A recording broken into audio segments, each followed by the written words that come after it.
Juan Mariren lau adar edo lau landare aletu irakurri aztertuko ditugu gaur, eta David Anautek ekingo dio Torrealdairen euskara eta euskalgintzaren gainean hitz egiteari. Esango dizuet, David Anaut euskal filologian lizentziaduna da, euskal teknikaria Leitzako udaletxean, eta euskalgintzako ekintzaile ezaguna, eta Juan Mari bera ere jakina ezagutu zuen. Nahi duzunean.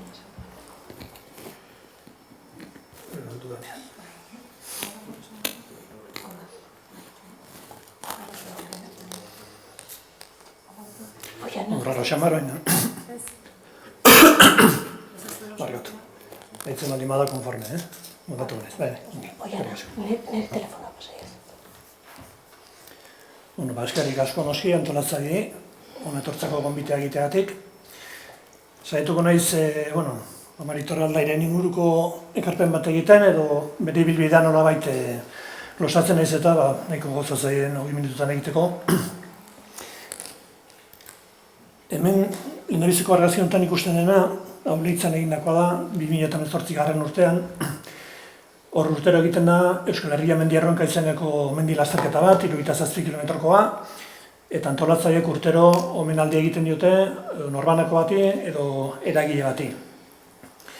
Proposatu genien, 2018 urtean hain zuzen ere, omendua Juan Mari Torrealdai izatea, antolatzaileek oso pozik hartu zuten noski, Juan Mari ere deitu ginen, proposatu eta hark ere esan zigun pozik etorriko zela Leitzara, eta la egin zuen, nahiz eta justu momentu hortan, ez zegoen osasunez bete-betean, baina etorri gintzen, eta gainera direzi zigun, berezako sekulako poza zela, hain zuzen ere, omenaldi horrek elkartzen zituelako bere bizitzako bi pasioak, edo bere bizitzako bi pasio, mendia eta euskara, berak esaten zuen bezala ez da.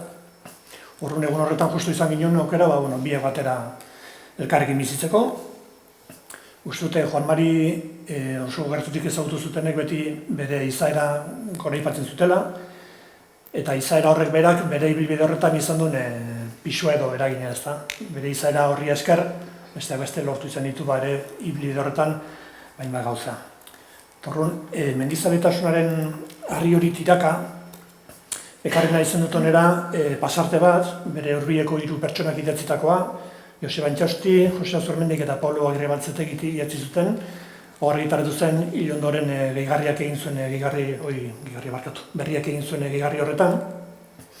Irakurringo dut, mendien irekin ibili izan garenok, edo ibili direnen gandik jakin dugunok ezaguna diagu ire mendiko martxa. Besteu baino indartsuago eta bizkorragoa izaniki, eta mendibideetako gidari aurreratu egiten nintzen mendian gora, eta besteok ahal genuen neurrian segiga atzetik.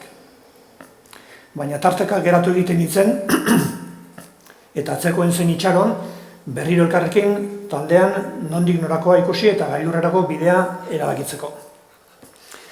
Uste dut, ongi xamar adierazten edo laburtzen duela honek bere izaera ere, ez da? Mendizaletasun metafora horrekin. Eta, mendia eta ardatz izan ziren, mendia eta euskara ardatz izan ziren bere bizitzan, berak ere esaten zuen, berezako euskara ardatz izan zen bezala, Euskal Herria berak ere ardaztuta ikusten zuela, hain zuzen ere, euskararen inguruan. Eta bazuen beste zaldi bat, 1982an idatzi zuen, euskara da Euskal Herriaren naziotasun zutabe berezgarriena. Gure herritasuna finkatzeko, herri berezi bat garela jakiteko eta adierazteko, euskara dugu kontzientziaren eustaile eta izan bagarenaren ispilu. Beraz, berak euskaran ikusten zuen ardaztuta Euskal Herria, baina euskara noski kultur hizkuntza bezala, alegia euskara bai, baina orotarako. Bere iritsizten euskararen normalizazioaren ikuspegi horretara, behar bada, terminoa bera gure artean zabaldu baino esentez lehenago ez da. Gero, berak 60 urteko ibilbidea egin zuen, bada zerbait, denbora hortan segurazki denbora ematen du aldaketak eta bilakaera gertatzeko, eta dudik ez dena bere bidean ere segurazki gertatu ziren aldaketak eta bilakaerak, baina guk onera ekarri nahi izan dugu hori baino gehiago, bere ibilbide horretan konstanteak izan ziren ideia batzuk, edo printzipio batzuk, edo uste batzuk. Eta konstantoia izan ziren hain zuzen ere, eta horregatik ekarri nahi izan ditugu, bere praktikari oinarri eman zutenak, eta esagun nuke gainera, horietatik guztietatik denak indarrean daudela. Orduan, lehendabizikoa, herri ekimenaren eta gizartearen ekarpena, horrek daukan garrantzia eta ezinbestekotasuna. Uste hori berak bere ibilbidearen hasieran hori ezagutu zuen, gizarte ekimenaren ekarpena eta bultzada, euskararen inguruan.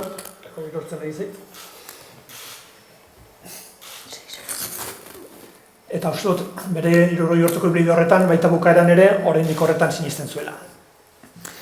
Bigarrena da Euskal Herri osoko ikuspegia, euskalgintzaren gogoetarako eta praktikarako ere bai, horrek barrituen ñabardura guztiekin, baina beti ere Euskal Herriaren ikuspegi edo lurralde osoaren ikuspegi horrekin. Hirugarren konstante bada, elkarlana, adostasuna, taldean lan egitea, partekatzea, hori alde batetik eta noski giza balio sendoa dielako, baina beste alde batetik ere ikuspegi praktiko eta eraginkor batetik, ustezulako benetan elkarlan horrek eta adostasun horrek emaitza hobeak emango zituela edozein langintzan. Beste bat, plangintza eta metodoa, alegia ongi dago eta ona da lan asko egitea, baina ongi egiten baldin bada, hainbat hobe. Eta uste dut horretarako oinarria eta bere ikuspegitik ere, bai metodoa eta bai planifikazio edo plangintza izaten zela. Antolaketa eta egiturak ere ezinbestekotzat jotzen zituen, Loreak ere hori azpimarratu du, baina hori zen printzipio hutsa uste bat zen, printzipioa bai, noski, baina batez ere praktika bat izan zen, horretara jo zuen, eta bera bultzatuta eta lagunduta eta parte hartuta sortu dira hainbat erakunde edo egitura Euskal Herrian. Beste konstante batzuk, profesionalak edo militanteak askotan dilema moduan planteatzen den hori, berak ez nola ikusten, eta esan izan du, bietatik behar ditula euskalgintzak edo kulturgintzak, horren, sintesia jo behar da azkenean, eta gogoeta eta ekintzaren arteko ustezko dilema horrekin, berdin, ezta? Zer behar da gogoeta edo ekintza, gogoeta eta ekintza. Eta uste askotan biderik komplikatu nahi izaten da sintesiarena, baina berak bere esanetan eta praktikan ere hori bultzatzen zuela. Beste konstante bat autonomia da, askotan esan izan zuna, euskalgintzak eta kulturgintzak behar duen autonomia hori, euskalgintza eta kulturgintza bere gaina, autonomoa eta inorekiko morrontzarik gabea, aipatzen zituen alderdi politikoko edo ideologia jakinekiko morrontza edo morrontza ekonomikoa, hori ere saiestu behar zuen euskalgintzak eta kulturgintzak. Kontzientzia ere bai, beretzako erregai ezinbestekoa, euskalgintzaren proiektuak oinarri sendo izan behar zuten eta iraun behar zuten, kontzientzia horren behar ere bazegoan. Eta azkenekoa hemen aipatu duena, ezagutza. Ezagutzea, ikertzea, dokumentatzea eta bildutako horren azterketa kritiko egitea. Baina hori, praktika eta ekintza eta gogoeta ere, ezagutza sendo horren gainean eraikitzeko. Alegia ez dena izan intuizio gutxa, baizik eta egin egingo dugun hori, egon dadila eta sustraitu dadila ezagutza sakon baten gainean. Horiek ez dira euskalgintzak izan beharko lituzken printzipio guztiak, seguro, baina hori guztiak badira. Eta lehen esan dudan bezala, esango nuke, horietako bat behar ere ez dagoela hor sobran.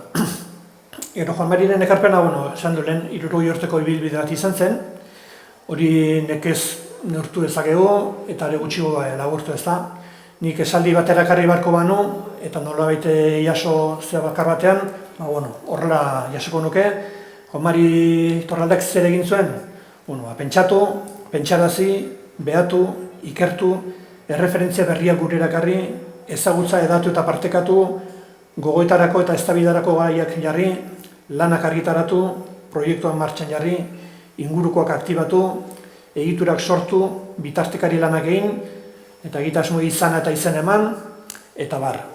Hauetako bakoitzakin egin genezake beste garapen eta itzalditxo bat ziurazki, horrela laburtuko nuke, eta are gehiago laburtu beharko banu ere, basago nuke bere bilidan egin duena izan dela, pentsatu, egin eta eragin, edo eginarazi. Juan Mari, hori ezagutzen duenak badaki, taldelanerako pertsona zen, eta ikusi bestetik ez dago zenbat proiektutan parte hartu zuen, zenbat erakundetan, hemen daude horietako batzu, zerosi baten bat eskuiatu zait eta ez du jarri, baina hemen ikusten direnak eta gehiago. Horietan denetan edo gehienetan zuzendaritza organoetan ibili zen, eta ardura garrantzitsuak ere izan zituen. Eta horrek ere gosten dugu, jende artean ere bazekila taldean egiten, baina gero jende artean ere esan behar dago bazulare habilidade hortarako, eta herritarren artean ere bai, eta bere ibilbide osoan ere ibilitakoa da, hainbat aldiz herriz herri eta hitzaldiak ematen, eta jenderakin harreman estuen. Beraz, tokatu zaio, esan dezagun euskalgintzaren espektro guzti hartuta, kasi posizio guztietan aritzea. Baina, talde lanean ere bazekien bezala, bakarkare bazekien lan egiten, eta behaketa eta ikerketa lan hori horren adibideneko garbia da, ez da. Gaur egun karo soituta gaude, ordenagailuan horren eseri, klik egin eta jatzen ga edozein dokumentu, artxibo, liburutegi edo tokitara, eta informazio oso eskura daukagu. Baina, bera hasi zen garaian eta bere ebildeko luze askotan, gauzak etzi nola izaten, bakizue ongi eskizutako askok, joan behar zuten zen, urrutira, ez dakitzen bat ordu pasa artxibo baten, dokumentuak aragatzen, eta bakarkako eta txinorri lan hori egiten ez da, hori egin zuen, eta hori egiten bazekien, eta sekulako dedikazioa izan zen, loko lanak ere egiteko. Orduan, dokumentazio eta ikerketa lan mardula egin zuen, baina nik uste, kantidad baino gionik azpimarratuko nuke, hori ere zertarako egin zuen, ez? Etzen ariketa akademiko edo erudizio gutxagatik egin. Lortutako eta ikasitako guzti hori jarri zuen nola esateko denon eskura, gero hortik proiektuak abiatzeko, estrategiak pentsatzeko, edo baita ere ideien lehiarako. Beraz, lan handia egin zuen bakarka, baina gero lan hori berriz ere bihurtu zuen kolektiboarentzako, taldearentzako ekarpena. Euskararen gaurko egoera eta Euskarak izan duen bilakabide historiko eta ezagutzeko, uste dut faktore eta gako askori begiratu behar zaio. Gauza askoren ondorioa da gaur Euskarak bizi duen egoera, baina horietako bat uste dut Euskarak nozitu duen zapalkuntza eta jazarpena eta hori ere badela ez da. Ez da bakarra, horrek bakarrik ez dugu esplikatuko zergatik Euskara dagoen gaur egun dagoen egoeran, baina izan bada, gainera esan guratxo izan da. Eta gaur egoerarekin baduka zer ikusi estu bat. Zapalkuntza horren kontzientzia egon badago noski, eta izan dira, azkeneko 203 urtetan ere sorazki hori espresio salatu izan duten ahotsak, baina uste dut alor honetan ere Mari Torraldei bihurtu dela referentzia nagusia, azkeneko hamarkadatan, eta ari begiratu bartzaio, gai hontaz zerbait jakin nahi duenak, bere lanei ere begiratu berri ez da. 80. hamarkadan hasi zen gauzak argitaratzen, ezkerreko hori da jakin aldizkarian egin zen lan interesgarri bat, eta gero oso ezaguna dira beste bi referentzia horiek ez da. 1918an egin zuen El libro negro del euskera hura, eta orain dela oso gutxi egindako serie euskera liburua, 2018 urtean egin zuzen ere, beraz, hamarkada ekarpen hori egiten jarraitu du, eta azkeneko aldian ere gogora hasi zigun errevisionismoa eta supremazismo linguistikoa oraindik ere indarrean dagoen ideologia eta pentsamendu edo korronte bat ere badela. Egia da gainera, hori ere berak esana da, horrek berak prezio bat pertsonala ordainarazi ziola, eta berak ere kontatu izan du nola atxilotu zuten garai hartan, besteak beste bere luma eta berak idatzitakoak ere horiek gogorarazi zizioten guerrezileak. Eta hontan ere egin zuen beste arlo guztietan bezala, deskribaketa eta azterketa zorrotz eta metodiko bat. Eta egin zuen izan zen, askorentzat errealitate garbi batzena, intuizioaren horret esateko lurraldetik, ebidentziaren lurraldera ekarri zuen, da denon begian biztan utzi zuen, Euskarari gertatu zaion gauz hori, edo gutxienez gertatu zaien gauzetako bat. Juan Mari, bazituen medozin euskal zalek bezala noski kezka batzuk, eta kezka horietako bat, zen ideologia linguistiko jakin batek gizartean lortu duen eragina edo eragin horren noreinokoa, ez da. Hemen badago este saldioa, luze samarra, hau ere irakurriko dut, gaur egun, eta 2018 urtekoa da, gaur egun borroka, konpromiso, militantismoa zaharkituak omen daude. Gatazka hitza hizkuntzari ezin omen zaio lotu, hizkuntza minorizatuaz ezin omen da hitz egin, ez eta lurraldetasunaz edo hizkuntza nazionalaz ere. Nonbait, diskriminazio positiboa ez da gehiago aipatzen. Norberaren eskubidei lotzen zaie hizkuntzaren erabilera, hizkuntza aukera pertsonala da eta kito. Aukera pertsonala besterik ez bada, ezintan neurririk hartu edo hori sustatzeko politikarik planteatu. Irudipena dut, neurri batean, ideia horiek geuk ere irentsi ditugula. Ohartu gabe, zirimiria bezala, supremazisten argudioek geure guzti gaituzten. Nik uste gaur egun eta abian dauden hizkuntza politikak erakusten duten ezin horren aurrean ez da, Euskararen egoera nolabait iraultzeko eta bingo jauzi hori egiteko. Ematen du ezagit azken aldi honetan hizkuntza politikaren inguruko eztabaida bera edo hizkuntza politika egin beharra nolabait lausotu egin dela, norbanako omen da giltza, eta norbanako nera txikimendu da kompromiso horren gainean utzi behar da, nola esateko zama guztia, ezta. Nik horri ez nioke palioak endugu noski, txikimendu hori eta norbanakoren kompromiso ere behar dela, eta giltzare bada, baina horren gainean uzten balimada zama oso, ez dela oso bide eraginkorra izango. Eta orduan norbanakoak egin behar duen alegin horren ondoan ere, erakunde publikoen eta hizkuntza politikaren behar hori, hizkuntza politika sendo eta eraginkor baten behar ere, batu beharrekoa dela eta berak ere aipatzen zuen, ezta. Eta badago esaldi bat, 2018an berak esandakoa, ondotxoetak hizkuntza politika ukatzea euskararen heriotza esan nahi duela. Hori izan zuen oso gogoan zeuzkala, hizkuntza politikaren beharra ukatzen duten horiek, eta esaldia nahiko praktikoa eta argia da, baina uste dut esanguratxoa dela eta badula bere esan nahi eta kargazta, eta kezka hori ere berak bazokan. Eta horrekin lotuta, hizkuntza politikaren inguruko azterketa ere egin izan zuen, eta bereziki hizkuntza politiken inguruan dauden ideologia horien inguruko azterketa, eta horre ere utzi zizkigun, nahi izan ezkero eta aztertu nahi izan ezkero, horren inguruko gako eta idea interesgarri batzuk. Beste alor bat, Euskara Batua da, Loreak aipatu du, Torraldaren ibilbidean oso nabaren agertzeko modukoa da, eta bereziki bere Euskara Batuarekiko konpromisoa hasiera-hasieratik, ez da. Ni 78ko naiz, horren ez nun bizitu garai hortako garaztasun hura, ez da, Euskara Batua sortu zenean bizitu zen hura, baina badakigu ez dela erresa izan, eta hala ere, garai hortako batzu behintzat oso tinko utzi zioten hasieratik Euskara Batuaren erronkari, eta uste dut, horien aleginari eta konpromiso eta tinkotasun horri esker, iritsi dela gaur egun Euskara Batua iritsi den tokira, ez da. Eta uste dut, biztakoa dela, Euskara Baturik gabe, ez dagoela ulertzerik 60. da 70. hamarkadan gertatu zen loraldi hura, eta ez da ere, bitartean da orain arte Euskara Batuak egin dituen, Euskarak alegia, egin dituen urrats guzti horiek ere, ez da. Juan Marik bete-beten utzi zion apustu horri, eta gainera egin ziteken modurik eraginkorrenean, alegia Euskara Batua bera erabiliz. Ez hori bakarrik, erabili bai noski, baina gainera parte hartu zuen Euskara Batuaren sorrera prozesu horrek izan zituen momenturik esanguratsuenetan, Baionako prozesu hortan, baita Ermuan ere, 78an, eta Arantzazun, eta Bergaran. Euskaltzaindiaren ere, Loreak ere aipatu du, izan zuen parte hartzen noski, Euskaltzain urgazle izendatu zuten 75ean, Euskaltzain oso 2007an eta Euskaltzain emeritu 2017an. Edabideen inguruan, beste kide batek itzingo dunez, nik ez dut hortan sartu behar, baina ez nintzen gelditu gutxien zeipan ematen gabe Euskaldunon egunkariari, eta horregatik ekarri dut honera beste pasarte bat, berak esandakoa da, egunkariak Euskalgintzako esionatzen du.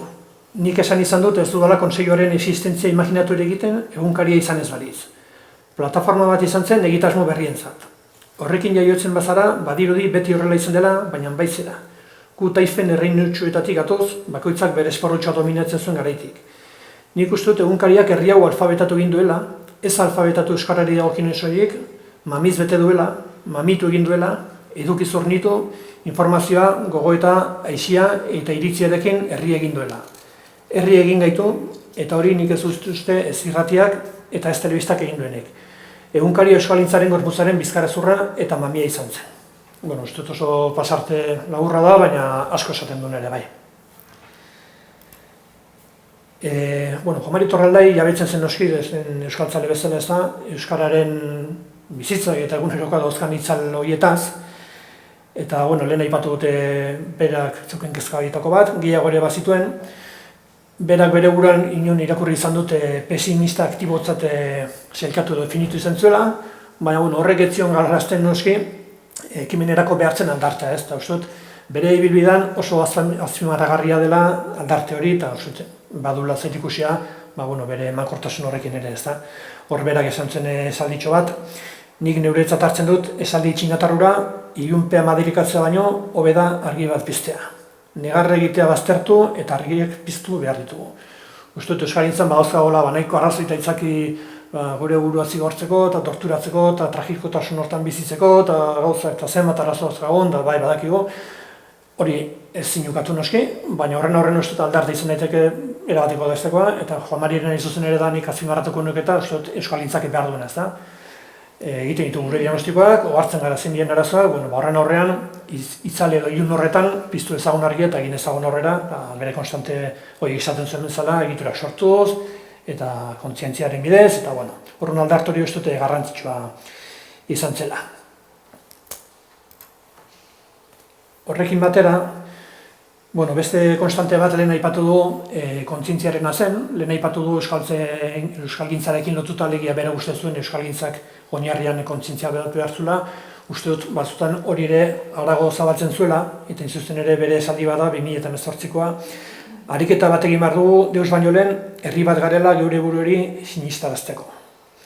Eta uste dut hortik abiatuta berak ere eta euskalgintza eta kulturgintzari dagokionez itxaropena neurri baten behintzat gizarte zibilan jarrita zeukan.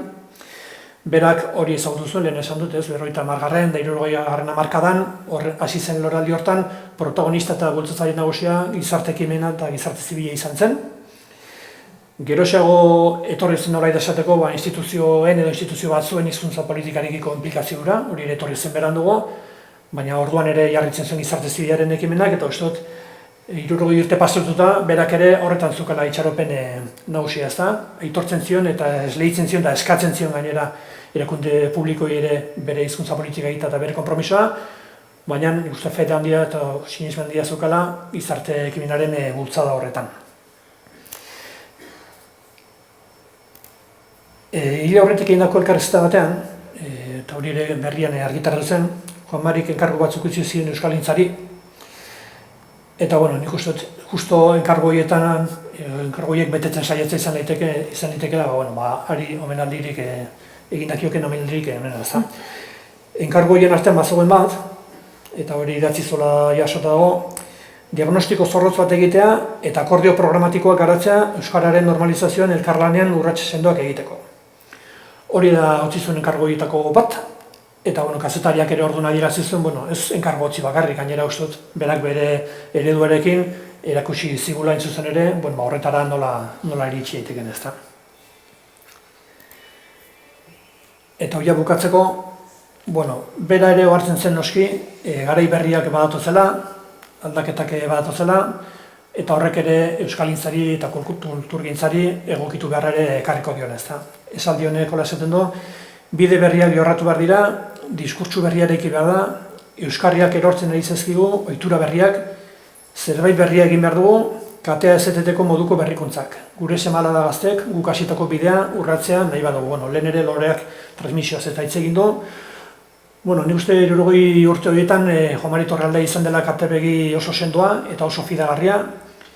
Belaunaldi zaharragoek ezagutzen duten noski, belaunaldi berriagoek ere bai, ez bibliografian edo gizarretan behiratuta edo gutxienez ez horretan bakarrik behiratuta, baizik eta bai proiektu zehatzetan eta eguneroko lan praktikoan eta jardunean ezagutu dugu belaunaldi berriagoek ere ezta.